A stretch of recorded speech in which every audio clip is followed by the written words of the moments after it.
Suite des lunes de sang. Et l'heure de notre temps. Une nuit, 3 veilles, des lunes de sang. Et l'époux qui revient. Par plein feu sur l'heure juste. Mai 2025. Introduction orale.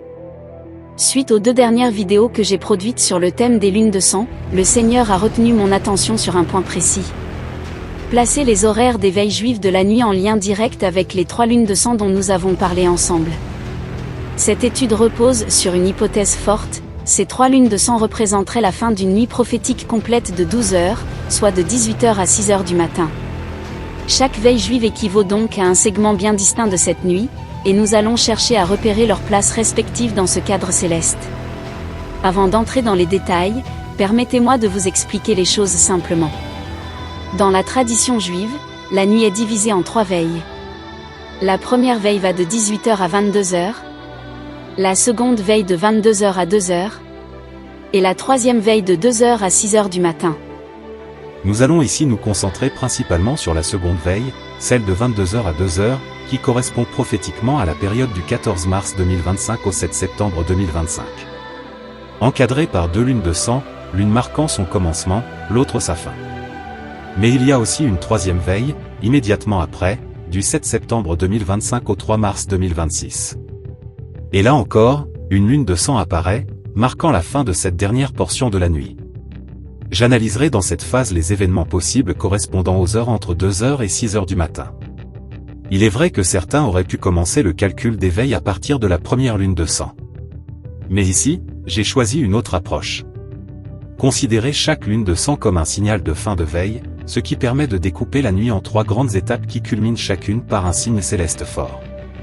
Ces éléments célestes, pleine lune, éclipse, tétrade, alignés avec une précision remarquable, agissent comme des horloges divines.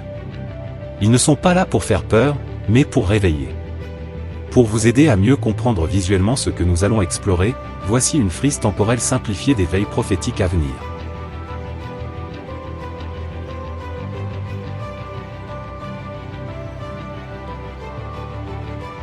Frise des 3 veilles de la nuit prophétique, 2025 à 2026. Voici un tableau récapitulatif qui résume la thématique abordée dans cette vidéo. Vous pourrez y revenir si vous cherchez un résumé condensé.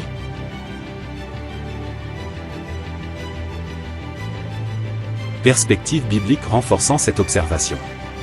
Qu'il arrive à la 2e ou à la 3e veille, s'il les trouve veillants, heureux sont ses serviteurs. Luc 12, 38.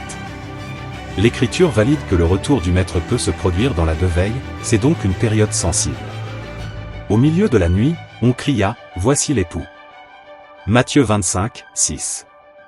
L'heure de minuit est centrale, et tu as justement une pleine lune au moment de minuit symbolique, le 11 juin 2025. Ce pourrait être le cri prophétique. Nous verrons ceci plus loin dans le développement. Psaume 81, 4, un appel à guetter les pleines lunes. Sonner du chauffard à la nouvelle lune, à la pleine lune, au jour de notre fête. Ce verset appuie ce raisonnement, les pleines lunes sont des jalons divins, souvent alignés avec des convocations sacrées, ce qui valide leur usage prophétique. À retenir. Ces veilles ne sont pas seulement symboliques. Elles s'alignent avec des événements astronomiques réels. Le cœur de la nuit prophétique semble se jouer entre mars 2025 et mars 2026. Nous sommes peut-être dans les dernières heures avant l'aube.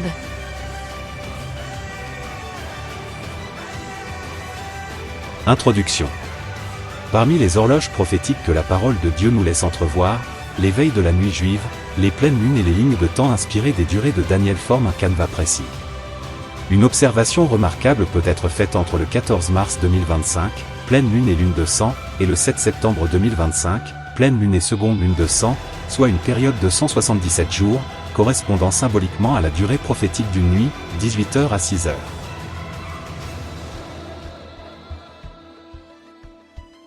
En rapportant cette nuit prophétique aux heures juives des veilles nocturnes, on peut découvrir une structure surprenante et alignée sur les phases lunaires, pouvant marquer l'heure d'un appel prophétique imminent.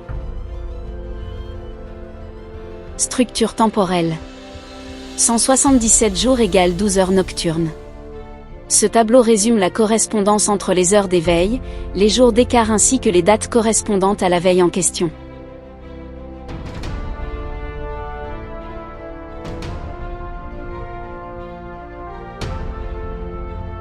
Concordance prophétique des pleines lunes. Il est vraiment intéressant qu'entre ces repères horaires, nous retrouvons un alignement parfait de pleine lune.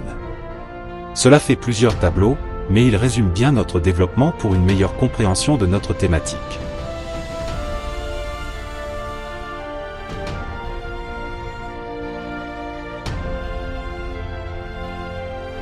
Concordance prophétique des pleines lunes, suite. Ces trois pleines lunes rythment avec exactitude les trois grandes divisions de la deuxième veille juive. 22 heures, appel à veiller. 00 heures, cri de minuit, cf Matthieu 25, 6. 02 heures, veille se terminant, un moment critique. Un lien avec les lunes de sang. Cette nuit prophétique est encadrée par deux éclipses lunaires totales visibles.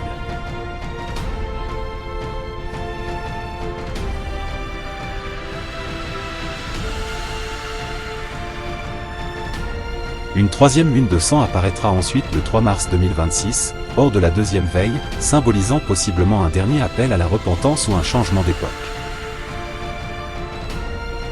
Tableau récapitulatif des veilles et signes lunaires. Voici en détail une synthèse avec les veilles et leurs correspondances.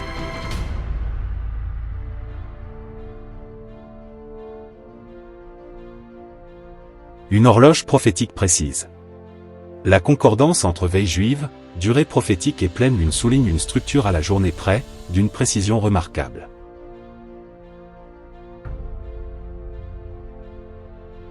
Tout semble pointer vers une période charnière entre le 12 mai 2025 et le 10 juillet 2025, comme un temps d'appel, un cri dans la nuit, à destination de ceux qui ont de l'huile dans leurs lampes. Cette analyse n'affirme pas une date pour l'enlèvement, mais propose un cadre de veille active, conforme aux avertissements du Seigneur. Heureux ces serviteurs que le Maître, en arrivant, trouvera veillant. Luc 12, 37.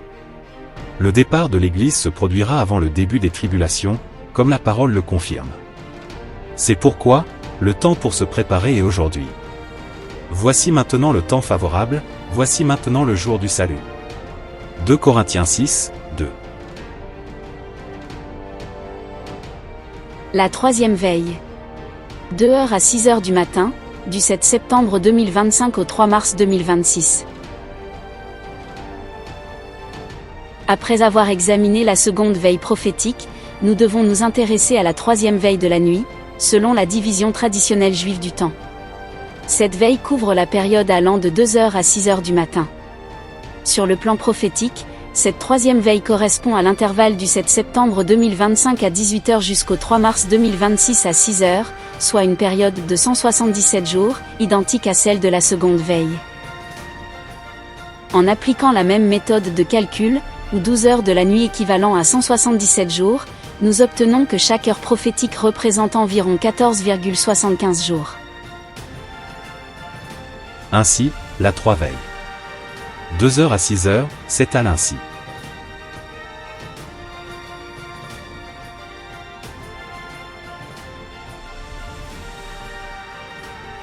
Remarquons que le 3 mars 2026, qui clôt cette dernière veille, est aussi marqué par une pleine lune et même la troisième lune de sang de la série entamée en mars 2025. Il est frappant de constater cette précision céleste, comme si le ciel scandait les heures de la nuit prophétique à travers les pleines lunes et les éclipses. Cela confirme que cette structure des 3 veilles prophétiques, étalée sur 12 heures, du 14 mars 2025 au 3 mars 2026, est cohérente et profondément signifiante. Chacune des 3 lunes de sang marque une frontière veille-veille, et même une heure symbolique précise, en relation avec les événements eschatologiques majeurs à venir. Ce qui est remarquable dans cette troisième veille, c'est la proximité de plusieurs pleines lunes avec les heures prophétiques. Ainsi, bien que les dates précises comme le 6 octobre, le 21 octobre ou le 5 novembre 2025 ne tombent pas exactement sur des pleines lunes, elles s'en approchent significativement. La seule exception marquante reste la pleine lune du 3 mars 2026, qui clôture cette veille prophétique, et qui est aussi une lune de sang, marquant puissamment la fin de la nuit. Cette convergence renforce l'hypothèse d'un minutage céleste, parfaitement ajusté à la révélation biblique. Par contre, cette observation rend la seconde veille encore plus saisissante. Entre le 14 mars 2025 et le 7 septembre 2025, chaque heure prophétique, 22h, 00h, 2h, correspond exactement à une pleine lune, renforçant l'idée d'un alignement céleste exceptionnel pour cette veille centrale. 3 pleines lunes parfaitement placées sur les jalons horaires de cette veille témoignent d'un signe céleste d'une intensité prophétique unique.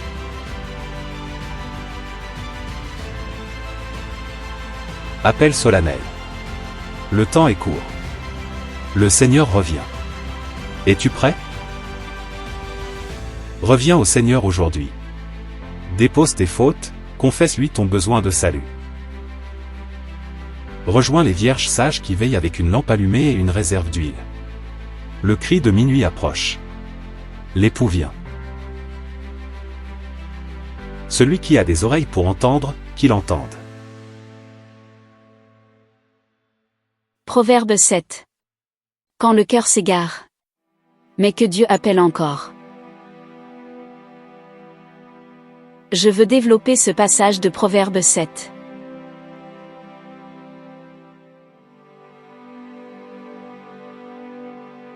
Car mon mari n'est pas à la maison, il est parti pour un voyage lointain.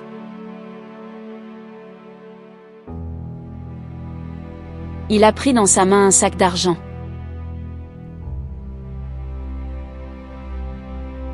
Au jour de la pleine lune, il viendra dans sa maison. Proverbe 7, 20.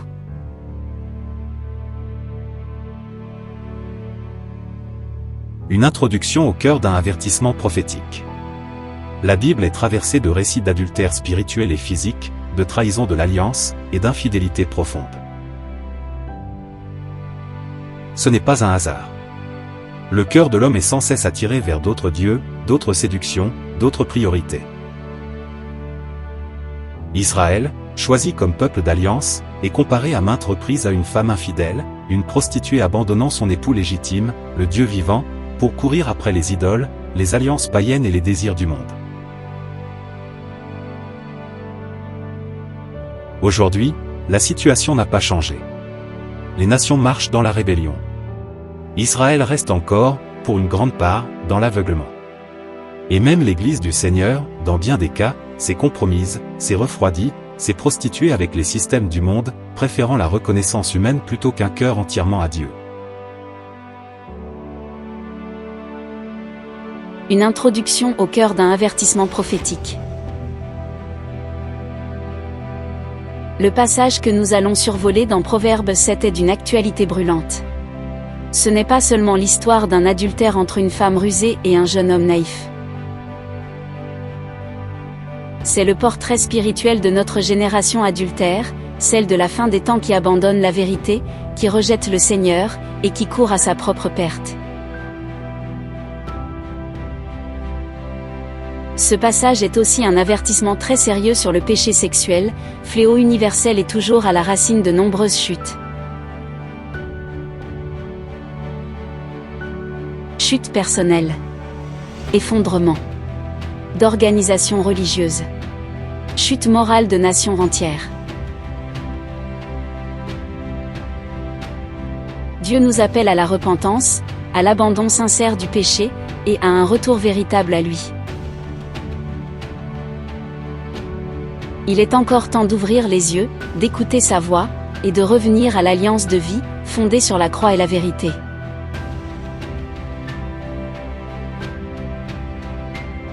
Voici un développement de ce passage du livre des Proverbes, du chapitre 7. Dans Proverbe 7, nous découvrons une scène troublante. Celle d'une femme infidèle, qui attend le retour de son mari parti pour un long voyage. Au verset 20, il est précisé qu'il reviendra, au jour de la pleine lune. Cette image, bien plus qu'un simple récit moral, est hautement prophétique. Je crois que cette femme représente bien plus qu'un individu. Elle symbolise plusieurs réalités spirituelles actuelles. D'abord, Israël, l'épouse infidèle, égarée loin de son Dieu, mise de côté un temps pour que les nations reçoivent le salut. Ensuite, cette femme évoque aussi l'Église apostate d'aujourd'hui, séduite par le monde, ayant troqué la vérité contre des compromis, préférant la reconnaissance humaine à une relation profonde avec le Seigneur. Enfin, cette femme peut représenter le monde sans Dieu, qui se dresse contre Christ dans une rébellion finale.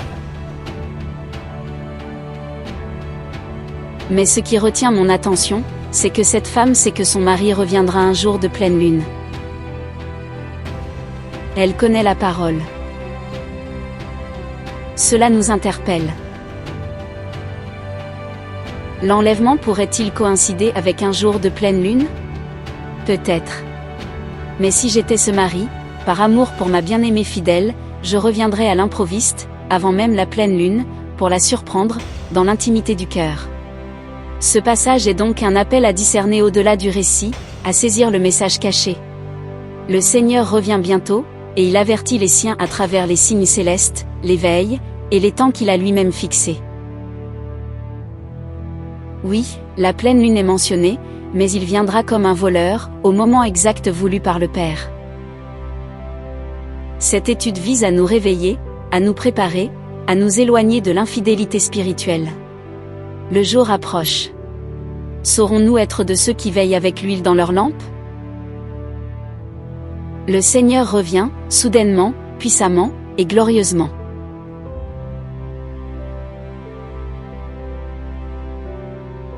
En lisant Proverbe 7, mon regard ne s'est pas arrêté uniquement sur cette femme adultère, rusée, manipulatrice, symbole d'infidélité spirituelle. Ce qui m'a frappé, c'est ce jeune homme mentionné au verset 7. Il est dit: « Je vis parmi les stupides, j'aperçus parmi les fils un jeune homme qui manquait de cœur. » Ce jeune homme représente tant d'âmes aujourd'hui, influençables, vulnérables, manquant de discernement, séduites par les apparences et entraînées dans les pièges du péché charnel. Il est manipulé, ensorcelé, contrôlé, conduit lentement mais sûrement vers la perdition.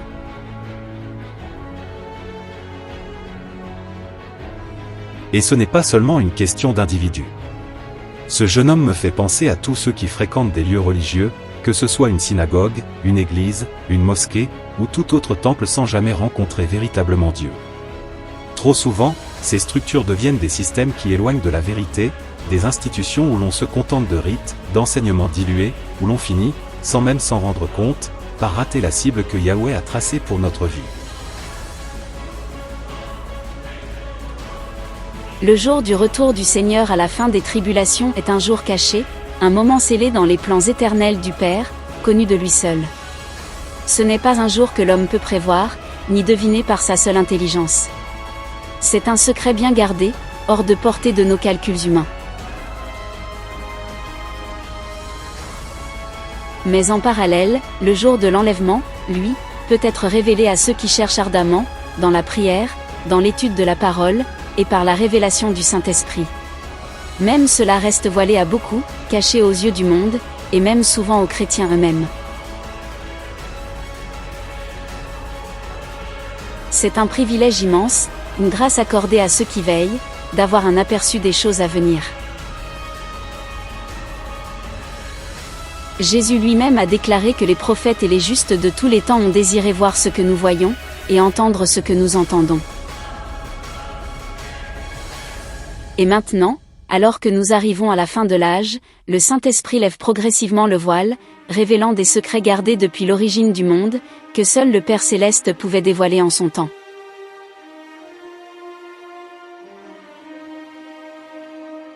Une pleine lune, des temps fixés.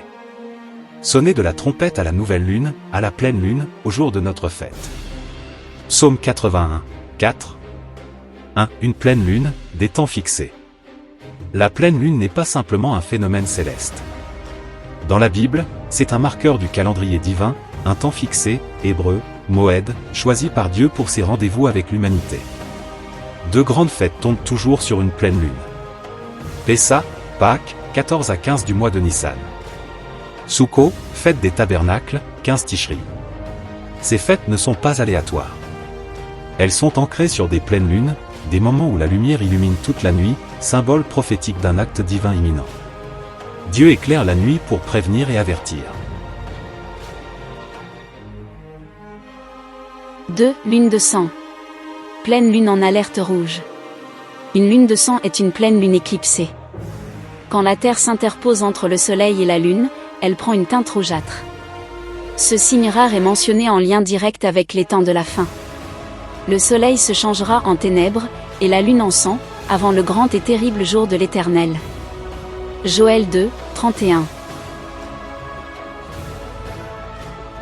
Ainsi, Dieu parle à l'humanité depuis les cieux. Il place des pleines lunes au moment clé. Il colore certaines d'un rouge sanglant pour signaler des temps de jugement, de transition ou d'accomplissement prophétique.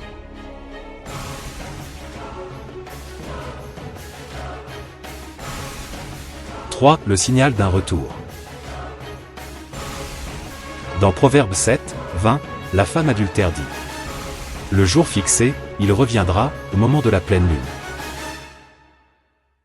Ce verset, souvent négligé, est prophétique. Elle sait quand son mari doit revenir. Elle connaît le calendrier. Mais, elle en profite pour le trahir pendant son absence. Cela évoque l'Église apostate, Israël infidèle, les croyants endormis. Mais cela montre aussi que le retour du Seigneur pourrait bien avoir un lien avec une pleine lune. 4. Encouragement, Dieu n'agit jamais au hasard. Chaque pleine lune que Dieu place dans le ciel n'est ni vide de sens, ni sans but. Elle rappelle un rendez-vous prophétique. Elle illumine nos ténèbres spirituelles pour que nous soyons prêts. Elle signale que la nuit ne durera pas toujours. Dieu a placé les luminaires dans le ciel pour marquer les temps, les jours et les années, Genèse 1, 14. Les pleines lunes sont des panneaux célestes pour ceux qui savent les lire.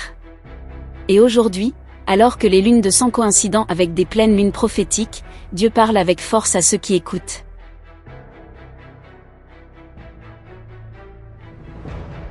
Un appel à veiller. La pleine lune annonce, mais le Seigneur surprendra. Le jour du retour du Seigneur à la fin des tribulations est caché. Personne ne le connaît sauf le Père. Matthieu 24, 36. Mais, le jour de l'enlèvement pourrait être révélé à ceux qui veillent, qui prient, qui scrutent les signes du ciel et les Écritures. Jésus a dit que même les prophètes ont voulu comprendre les temps de la fin. 1 Pierre 1, 10 à 12. Aujourd'hui, le Saint-Esprit lève le voile pour préparer une épouse éveillée, prête à la rencontre de son époux. La pleine lune est là. Le ciel est en alerte. Seras-tu prêt, Alors je te pose la question, à toi qui m'écoutes. Que vas-tu choisir? Quel héritage spirituel veux-tu recevoir? Celui de la chair, du monde, et du diable, avec ses conséquences irréversibles? Ou celui de la vie éternelle, que le Fils de Dieu, Jésus-Christ, est venu t'offrir? Ce choix est radical. Il est exclusif. Tu ne peux pas rester au milieu, entre deux chemins. Tu ne peux pas marcher à moitié dans la lumière et à moitié dans les ténèbres. Le temps presse. Ton éternité dépend de ta décision. Ce texte de Proverbe 7, comme toute la parole de Dieu, n'est pas là pour nous distraire ou nous donner une simple leçon de morale. Il est là pour nous réveiller. Il est prophétique. Il révèle l'état du monde, l'état des cœurs, l'état de l'Église. Et il nous appelle à faire un choix de vie ou de mort. Et je terminerai par cette pensée essentielle, une question que chacun doit se poser. Avoir la foi, est-ce suffisant pour être sauvé? On entend parfois cette phrase. Une fois sauvé, toujours sauvé. Mais la réalité biblique, parole de Dieu en main, nous montre que ce n'est pas aussi simple. Croire ne suffit pas. Même les démons croient, et ils tremblent. Alors, que faut-il faire? Jésus lui-même l'a dit à Nicodème, un homme pieux, religieux, mais sans vie véritable en lui. Il te faut naître de nouveau. Naître d'en haut? Naître d'eau et d'esprit. Yehoshua répondit et lui dit, Amen, Amen, je te le dis. À moins que quelqu'un ne soit engendré d'en haut, il ne peut voir le royaume d'Élohim. Jean 3, 3. Cela commence par une repentance sincère, réelle, personnelle. Reconnaître son état, confesser ses péchés, et les abandonner au pied de la croix. Il te faut accepter que le sang de Jésus ait été versé pour toi, pour te laver, te purifier. Il te faut passer par les eaux du baptême, par immersion, en signe de ce choix radical, de cette mort à toi-même et cette résurrection en nouveauté de vie. Et ensuite, recevoir la promesse du Père, le don du Saint-Esprit, cette présence vivante et puissante de Dieu en toi, pour marcher dans la sainteté et l'obéissance. Oui, croire c'est bien. Mais naître de nouveau, c'est vivre réellement. C'est marcher vers la vie éternelle. Alors aujourd'hui, ne tarde pas. Décide. Car le Seigneur revient. Peut-être même au jour d'une pleine lune. Mais surtout, à l'heure que tu n'imagines pas. Et à vous maintenant, mes frères, mes sœurs, vous qui croyez déjà, ou vous qui êtes nés dans la tradition juive, mais n'avez pas encore reconnu l'œuvre parfaite de Yeshua HaMashiach, Jésus-Christ, accompli à la croix. Je vous pose cette question. Où en êtes-vous aujourd'hui? Est-ce que des circonstances douloureuses, des maladies, des trahisons, des déceptions, vous ont éloigné de votre Père Céleste? Est-ce que votre cœur s'est refroidi, usé par les combats, ou étouffé par les soucis de ce monde? C'est le moment de revenir. Il est encore temps de rentrer dans la maison du Père. Il est encore temps de se repentir, de demander pardon, et de revêtir les vêtements blancs pour les noces à venir. Réjouissons-nous et soyons dans l'allégresse, car les noces de l'agneau sont venues, et son épouse s'est préparée. Apocalypse 19, 7. Et je voudrais terminer avec une prière. Une prière que tu peux faire toi-même, là où tu es, avec sincérité. Parle-lui comme à un père qui t'aime et qui attend ton retour. Dis-lui cela. Seigneur, je suis interpellé par cet appel, par la précision de ta parole. Et par l'état de ma vie aujourd'hui. Je reconnais que je me suis éloigné. Je te demande pardon, et j'accepte le sacrifice que tu as fait à la croix pour moi. Je veux, dès aujourd'hui, devenir ton fils, ta fille, pardonner, réconcilier avec toi, mon Père. Je crois que ton sang a coulé pour effacer mes fautes, pour me laver et me ramener dans une vraie relation avec toi. Pardon pour mon éloignement, pour mon désintérêt, parfois total, de ce que tu cherchais à me dire.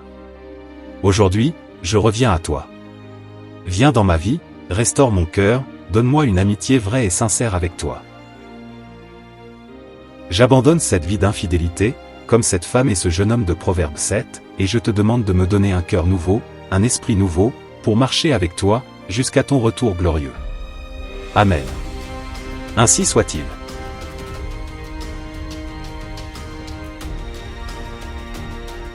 Conclusion finale, l'heure est venue. Voici venu le temps de la décision. Ce message n'a pas été conçu pour simplement informer ou nourrir une curiosité intellectuelle.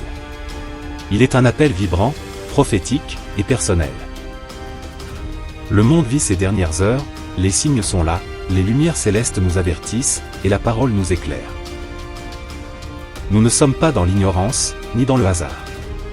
Tout est écrit, tout est accompli selon les plans parfaits du Père.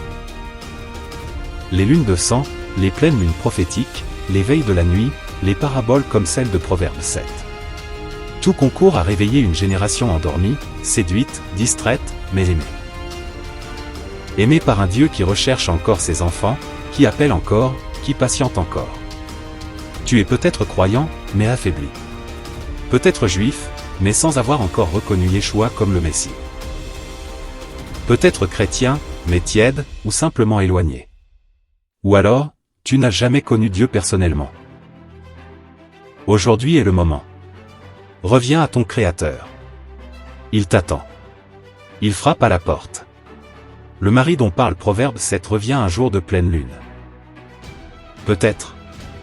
Mais il pourrait surprendre, arriver avant l'heure attendue.